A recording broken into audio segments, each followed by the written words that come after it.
I've been asked multiple times how I did the wire tuck on the 300ZX, so I'm going to go over that real quick. This shouldn't be a long video.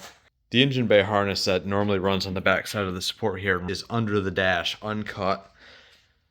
I'm going to explain how I did that. The relay box, fusible links, it's all under the dash. There's only a few things you have to pull out of the harness to make this work, and it's actually pretty easy.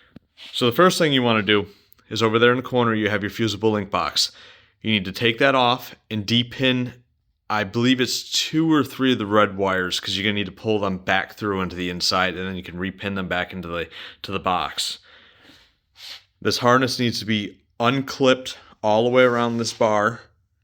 Then it runs somewhere down there, I believe, and then back up. Just get it all unclipped and pulled away so you can pull it out. That's pretty easy to do, doesn't take too much time.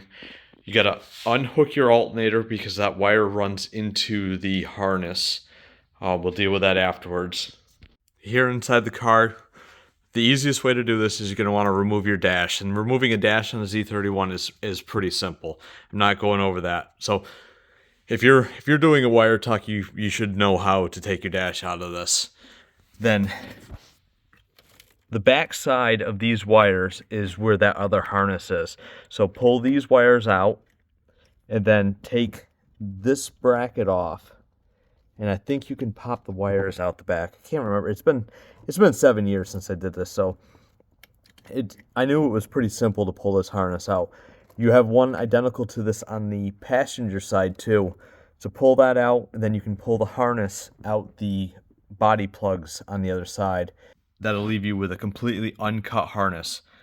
Hopefully I can find the pictures and I will show you what that looks like. So once you have your harness out, you're going to want to open the harness up and pull out the white wire and the brown wire for the alternator. That will be its own separate harness that you'll run. I ran mine down through here where the engine wires are, and then it just plugs into the back of the alternator.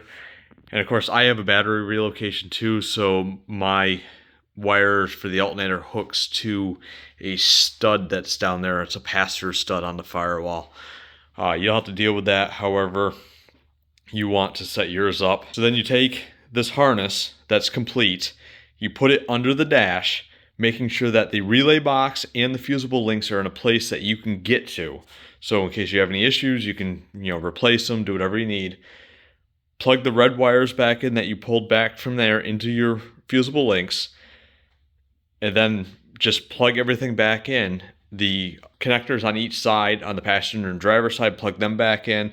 Zip tie the harness to wherever you can. It will fit under the dash. Then running your wires that you need for your headlights and your blinker lights and your side marker lights and the headlight motors.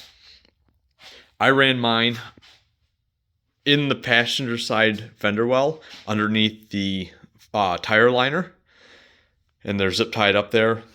They run through here, and then they cross over the front, and then they run to these lights. Everything functions well. You can see back here, there's the connector for the headlight motors. The headlight connectors themselves are done inside the bucket, so that's out of the way and you can't really see them. Makes everything really clean. You don't have to worry about it, and there's very minimal cutting of anything. The only wires you're really cutting are the ones that you have to extend for the headlights. It cleans up the engine bay a lot, and you don't have to worry about, did you splice something wrong? It's uncut, and it's just the way it needs to be. So one other thing I moved would have been the power transistor unit, which would have been here. I think bolted in here somewhere. Pulled the wires back through the fender, mounted it inside the driver's side fender. That is still there. I don't use it anymore with Megasquirt, but it is still sitting in my fender well. If you're looking to do a wire tuck and have a little bit of knowledge of wiring and how to make the connections safely and robust, doing a wire tuck on a Z31 is not really that hard. Thanks for watching.